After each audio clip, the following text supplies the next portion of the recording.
नमस्कार, मैं हूं आपके साथ अंकिता पाल। मीडिया की शुरुआत करते हैं। मुख्यमंत्री के नशा मुक्ति अभियान के तहत हरिद्वार पुलिस नशा तस्करों पर लगातार शिकंजा कस रही है। हरिद्वार के एसएसपी प्रवीण सिंह डोभाल के निर्देश पर नशे के खिलाफ सख्त कार्रवाई भी की जा रही। इसी कड़ी में सिडकुल थाना पुलिस ने 2 अलग-अलग मामलों में बड़ी सफलता हासिल की है। सिडकुल थाना क्षेत्र के में कार्रवाई के दौरान करीब 4 से 5 लाख रुपए की प्रतिबंधित स्नैक बरामद हुई है। एएसपी जितेंद्र मेहरा ने बताया कि तस्करों के खिलाफ संबंधित धाराओं में मुकदमा दर्ज कर उन्हें जेल भेजा जा रहा है और पुलिस अधिकारियों का भी कहना है कि यह अभियान केवल कार्रवाई तक ही सीमित नहीं रहेगा, बल्कि नशे के जड़ों को समाप्त करने के लिए व्यापक प्रयास भी किए जा रहे हैं।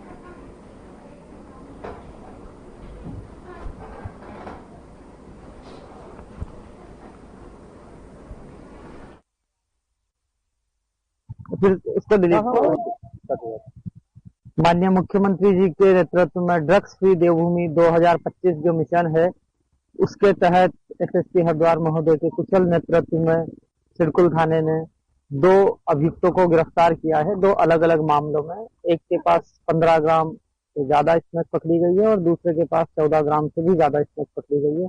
इन दोनों की मिला के कुल कीमत मार्केट में 4 से 5 लाख रुपए की अनुमानित है।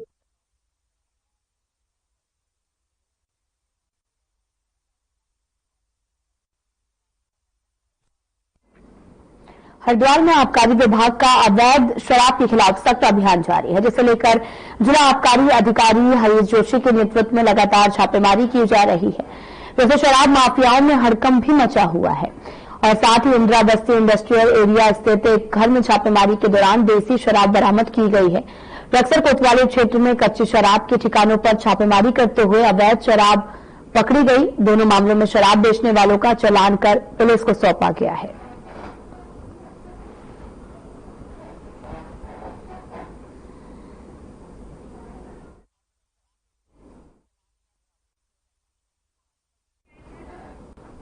शहर में पद विक्रेताओं के लिए साल 2014 में बने केंद्र सरकार के कानून को पूरी तरीके से लागू करने की मांग ने फिर से जोर पकड़ा है और साथ ही हॉकर्स ज्वाइंट एक्शन कमेटी के बैनर तले रेहड़ी पटरी पर काम करने वाले लोगों ने एसडीएम कार्यालय पर नारेबाजी करते हुए प्रदर्शन किया है। इस दौरान एसडीएम को एक ज्ञापन भी सौंपा गया।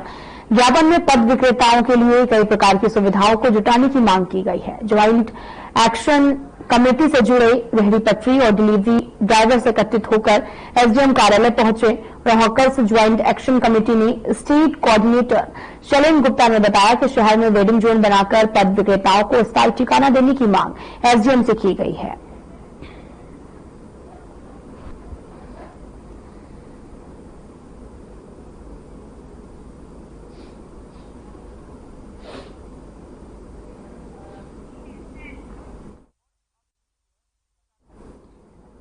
ऋषिकेश एम्स परिसर में तैनात सुरक्षा कर्मियों द्वारा मरीजों, तीमारदारों और आगंतुकों के साथ में दुर्व्यवहार की खबरें अक्सर सामने आती रहती हैं, जिसको लेकर एम्स प्रशासन के जनसंपर्क अधिकारियों द्वारा दखलंदाजी कर मामले को सुलझा भी दिया जा रहा है। इस सिलसिले में अब पत्रकारों के साथ भी सुरक्षा कर्मियों द्वारा दुर्व्यवहार करने का मामला सामने आया है। उक्त घटना को लेकर स्थानीय पत्रकारों ने प्रेस क्लब ऋषिकेश के पदाधिकारी संघ जनसंपर्क कार्यालय के बाहर धरना दिया, जिस पर एम्स प्रशासन के उपनिदेशक लेफ्टिनेंट कर्नल अमित पाराशर ने भी ऋषिकेश प्रेस क्लब के सदस्यों के समक्ष आकर घटना पर खेद प्रकट किया है और साथ ही साथ एम्स परिसर में तैनात सुरक्षा कर्मियों के मुख्य सुरक्षा अधिकारियों को बुलाकर पूरे मामले की जांच के आदेश दिए गए हैं।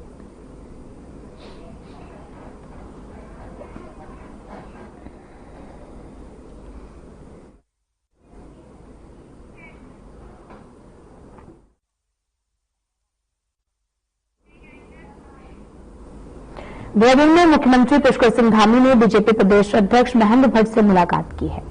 दोनों की मुलाकात सीएम आवास में हुई। महेंद्र भट्ट के साथ में बीजेपी प्रदेश संगठन महामंत्री अजय कुमार भी मौजूद रहे हैं और साथ ही केदारनाथ विधानसभा उपचुनाव में जीत के बाद में बीजेपी संगठन के नेताओं ने सीएम धामी से मुलाकात की है। इस दौरान राज्य के विकास और संगठन से संबंधित कई विषयों पर चर्चा हुई। आगामी निकाय चुनाव को लेकर भी इस मुलाकात को महत्वपूर्ण माना जा रहा है।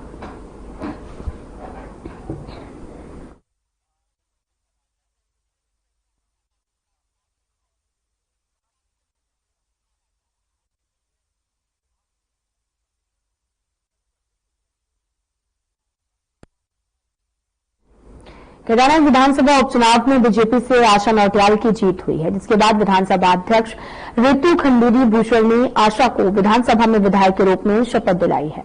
इस खास मौके पर सीएम पुष्कर सिंह धामी, बीजेपी के प्रदेश अध्यक्ष महेंद्र भट्ट, कैबिनेट मंत्री प्रेमचंद अग्रवाल भी मौजूद रहे। सीएम धामी ने बाबा केदार और केदारनाथ क्षेत्र की जनता का आभार व्यक्त किया है।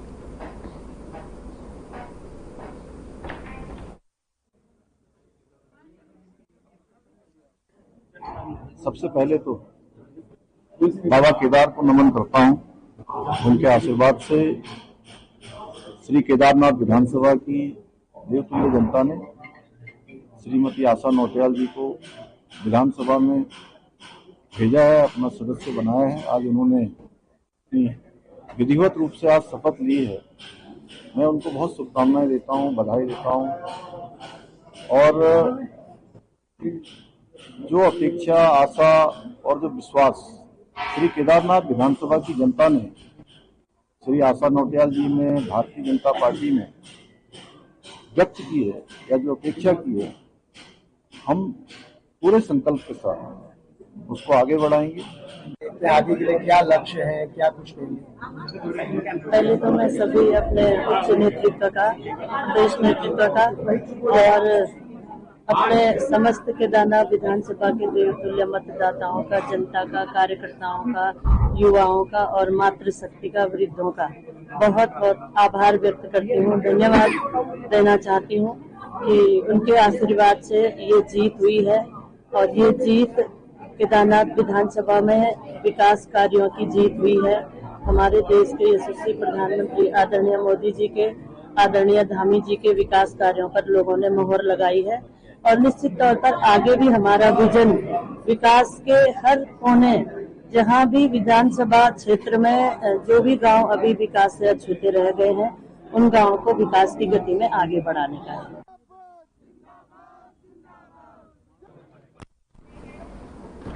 उत्तराखंड शासन से बड़ी खबर, सरकार ने प्रशासन में किए कई बड़े फेरबदल, जहां पर आपको बताते चलें कि 13 आईएएस, 3 पीसीएस और 2 सचिवालय सेवा से जुड़े अधिकारियों के तबादले हुए हैं और आईएएस एल सेनई से अध्यक्ष अल्पसंख्यक कल्याण एवं वक्फ विकास निगम का प्रभार हटाया गया। साथ ही आईएएस रणवीर चौहान से कृषि और साथ ही आपको ये बताते चले कि आईएएस धीराज सिंह से ग्राम विकास आयुक्त हटाकर अल्पसंख्यक कल्याण और वक्फ विकास निगम की जिम्मेदारी दी गई है। आईएएस अनुराधा पाल को अपर सचिव ग्राम विकास बनाया गया और आईएएस गौरव कुमार को अपर सचिव समाज कल्याण विभाग की जिम्मेदारी दी गई। पीसीएस दिनेश प्रताप सिंह से विहित राज्य संपत्ति विभाग हटाया गया है।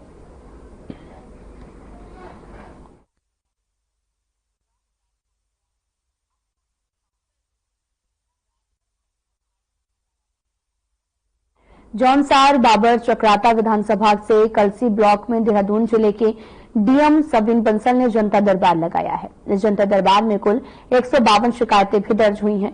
ज्यादातर शिकायतें जो हैं वो लोक निर्माण विभाग, प्रधानमंत्री ग्राम सड़क योजना और वन विभाग को लेकर दर्ज की गई हैं और साथ ही चक्राता वन प्रभाग पर भी लोगों का गुस्सा इस कदर दिखा कि डीएम के सामने ही विभाग को खरी खोटी सुनाने लगे हैं।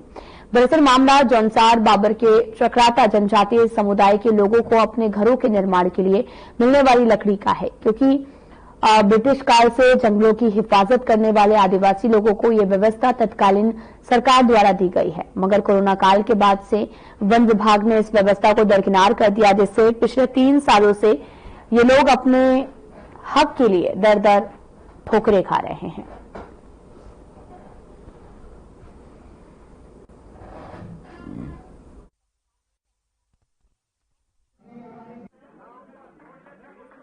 सबसे ज्यादा आया है, माफी की लकड़ी नहीं मिल रही है लोगों को।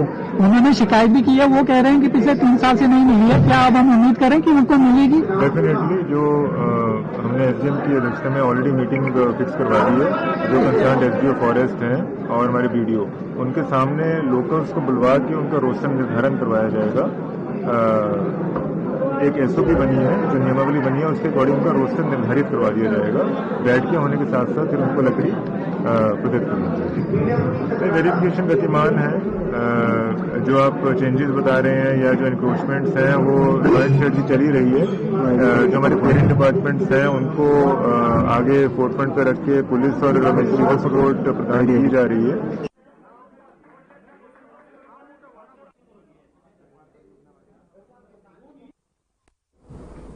फिलहाल यहां रुकते हैं छोटे से ब्रेक के लिए।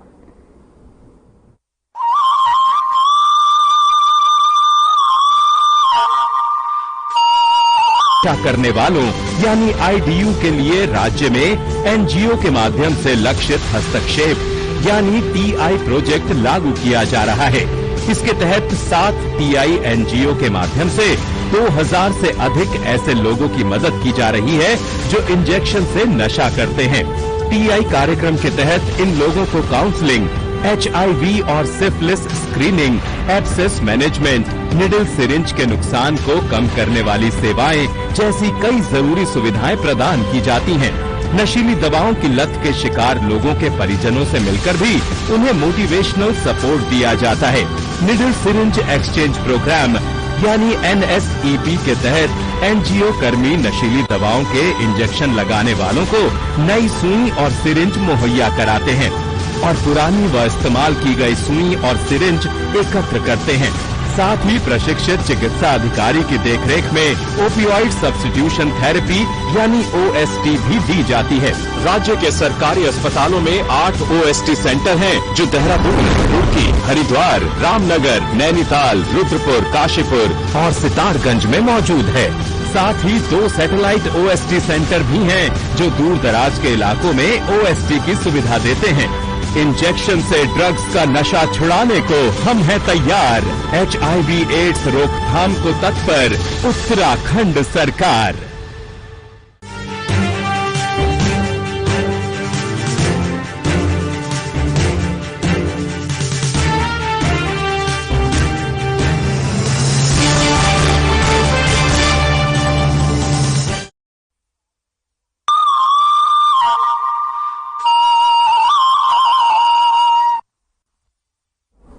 के बाद स्वागत है आप सभी का। रुक करते हैं खबरों की तरफ। देवभूमि लाखा मंडल में निःशुल्क महिला हेल्पलाइन की अध्यक्ष रेणु सिंह और देहरादून की डॉक्टर सुनीता बड़ई ने एक कार्यक्रम लाखा मंडल में आयोजित किया।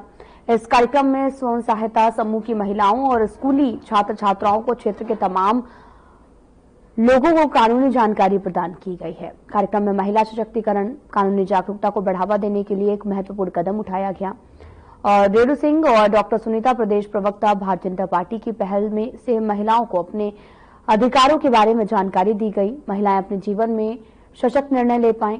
कार्यक्रम का उद्देश्य स्व सहायता समूहों की महिलाओं को कानूनी जानकारी प्रदान करना है, किसानों को सरकार की योजनाओं की जानकारी देना है।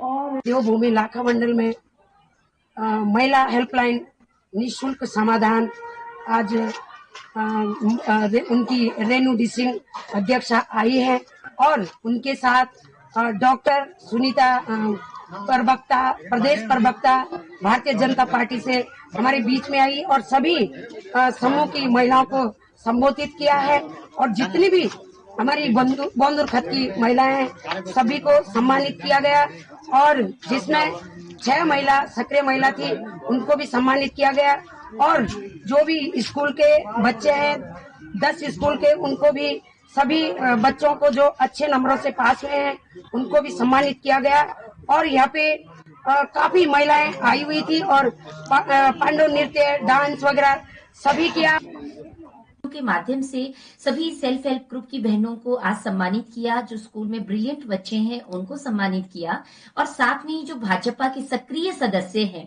उनको भी आज सम्मानित करने का हमको सौभाग्य प्राप्त हुआ। तो इस तरीके से आज हम सभी ग्रामवासियों का और बहुत बहुत धन्यवाद करते हैं कि आज इस कार्यक्रम में सभी हम लोग सहभागी रहे, प्रतिभागी रहे और हमने सभी का अभिनंदन करते हुए आशीर्वाद प्राप्त किया और साथ में ही हमें ग्रामवासियों ने बहुत ही प्यार से यहाँ पे हमारे जो भव्य शिव मंदिर है वहां पे भी दर्शन कराए और पूजा अर्चना के साथ जो है आज पूरा कार्यक्रम संपन्न हुआ। हरिद्वार जिले की तहसील भगवानपुर परिसर और नगर पंचायत क्षेत्र के अलग अलग गली मोहल्लों में कूड़ा, गंदा पानी, गंदगी के अंबार लगा हुआ है। साफ सफाई के लिए नगर पंचायत की तरफ से बोर्ड और पेंटिंग पर बाकायदा पैसा तो खर्च किया हुआ है, लेकिन उस पर लिखे सफाई के स्लोगन से भी उसके आसपास स्थिति मेल खाती दिखाई नहीं दे रही। तहसील, ब्लॉक और नगर पंचायत एक ही जगह पर है, जहां हर रोज दूर दराज इलाकों से सरकारी योजनाओं का लाभ लेने और अपने निजी कार्यों से आते हैं, लेकिन उन्हें यहां पर सफाई ना होने के कारण जो परेशानियां होती हैं वो ये लोग खुद बयान करते हैं।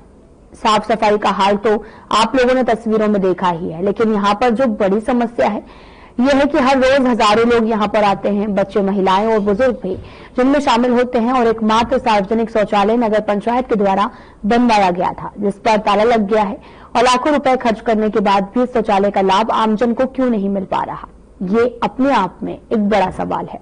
आखिर लापरवाही किसकी है, इस पर सरकार का कोई भी ध्यान नहीं गया है। साथ ही स्थानीय लोग सफाई ना होना इसकी वजह भी बता रहे हैं।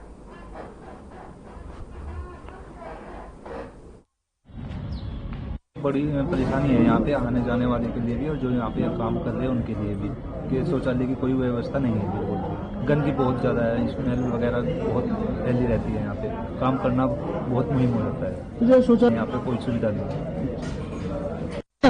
जी, नहीं यहाँ पे नहीं आते जी। बताओ पूरी क्या समस्या है जी? वो कभी कभी आते, नहीं तो यहाँ पे नहीं आते। अच्छा, महीने में भर भी आते, कभी कभी 2-3 महीने भी नहीं आते। तो इसीलिए गंदगी का अंबार है। हाँ जी, हाँ जी, बहुत ज्यादा। बरसात में बहुत ज्यादा दिक्कत होती है जी। और बहुत ज्यादा दिक्कत होती है जी। देखिए, ये वास्तविकता है कि हमारी पार्टी का पूरा ध्यान स्वच्छता पर है। आदरणीय मोदी जी का भी, आदरणीय धामी जी का भी, पूरी सरकार संगठन का पूरा ध्यान है, और ये व्यवस्था को, साफ सफाई की व्यवस्था को चुस्त दुरुस्त करने के लिए हर संभव प्रयास सरकारों के माध्यम से हमारी हो रहे हैं। नगर पंचायत और तहसील की अगर बात करें तो कहीं न कहीं समस्या जो अभी सामने दिखाई दे रही है, कुर्सी पर जनप्रतिनिधि न होने का कारण एक सबसे बड़ा कारण है कि जनप्रतिनिधि अगर कुर्सी पर हो तो निश्चित रूप से वो अपनी तरह से व्यवस्था को चलाने का काम करता है, जिसने हमने 5 साल अपने माताजी के माध्यम से नगर पंचायत क्षेत्र की प्रत्येक समस्या का समाधान किया है। 5 साल के अंदर कहीं भी आपको किसी भी तरह की गंदगी या किसी भी तरह की समस्या आपको दिखाई नहीं दी। पूरी तरह जहां से भी जानकारी लगती थी तत्काल से हम उसका समाधान करने का काम करते थे।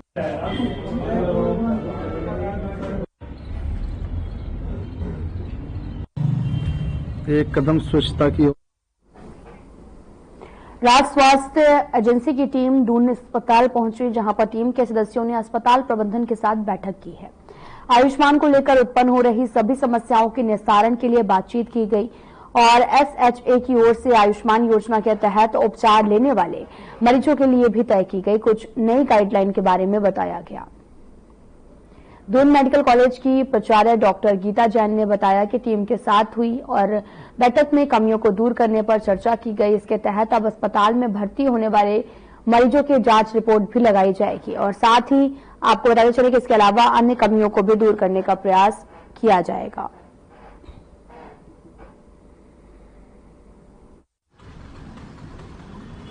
एसएचए की टीम से हम लोग की वार्ता हुई, और जो जो उन्होंने कमियां बताई उन सबको दूर करने की कोशिश करी जा रही है। तो अब इसके लिए हम लोगों ने ये कर दिया है कि जो पेशेंट जैसे आएगा तो उसकी जो हम एडमिट उसे करेंगे, उसके बाद उसकी जो जांच होगी उसकी रिपोर्ट भी पेशेंट की लगेगी, और फिर हम उसे जो ट्रीटमेंट प्लान है वो सब लिखा जाएगा। जिसे एक जो प्रॉब्लम हम लोग के साथ ये आ रही थी कि पेशेंट जो है सीटी एमआरआई हमारे यहाँ करा लेता है, उसके बाद फिर वापस नहीं आता हमें रिपोर्ट दिखाने के लिए, और ऑपरेशन भी कई बार वो कहीं और जाके या इलाज किसी और अस्पताल में करा लेता है। तो उसके लिए भी उन बातों पे भी विचार हो रहा है कि इन खामियों को हम कैसे दूर कर सकते हैं कि पेशेंट हमारे पास रिपोर्ट लेके आए। तो इन सब के बारे में चर्चा हुई, और उम्मीद करते जो जो खामियां पाई गई उन सबको हम जल्दी से जल्दी दूर करने की कोशिश करेंगे।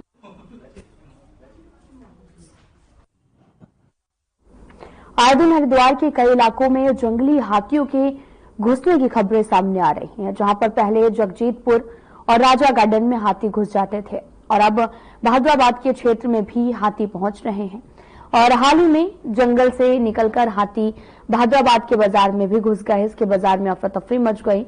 हाथी का ये वीडियो सोशल मीडिया पर जमकर वायरल हो रहा है। और वहीं वन मंत्री सुबोध उनियाल ने कहा कि वन विभाग हाथियों की गतिविधियों पर नजर बनाए हुए है।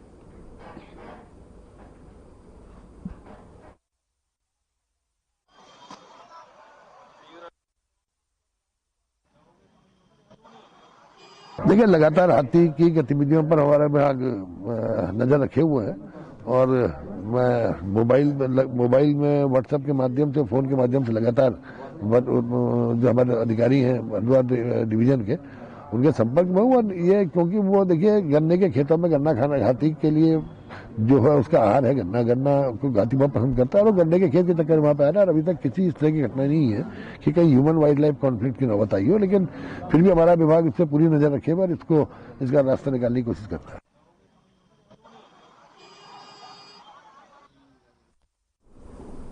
उत्तराखंड पुलिस के नए डीजीपी दीपक सेठ ने फोर्स में कुछ बदलाव किए हैं, जिसे लेकर परिस्थितियों के अनुरूप पुलिस का बेहतर रिजल्ट भी सामने आया है। आपको बताते चले कि डीजीपी दीपक सेठ ने कहा कि भविष्य की चुनौतियों के लिए पुलिस खुद को तैयार कर रही है। वर्तमान में पुलिस के सामने सबसे बड़ी चुनौती बढ़ता साइबर अपराध है, जिसे जनता को बचाना है।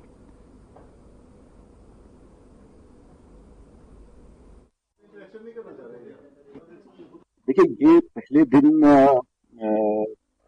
तो इस पे मैं नहीं कहूंगा, ये तो बदलाव की जहां आवश्यकता जब महसूस होती है तो वो होता है। कई चीजें जो अच्छी चलती हैं वो वैसे ही रखती हैं और police force by itself dynamic है। जो चैलेंजेस हैं, जो आज जिस तरह से आप डील कर रहे हैं, कल कोई नई परिस्थिति हम लोग के सामने आती है तो उस तरह से आप अपने आप को अडैप्ट करते हैं। तो इस तरह के लिए हम लोग ट्रेंड है और इस तरह की हमारी थिंकिंग है कि जो समय समय पर जो चुनौतियां आए उसके हिसाब से हम पूरी क्षमता से लगे। राजगढ़ में इतना ही। नमस्कार।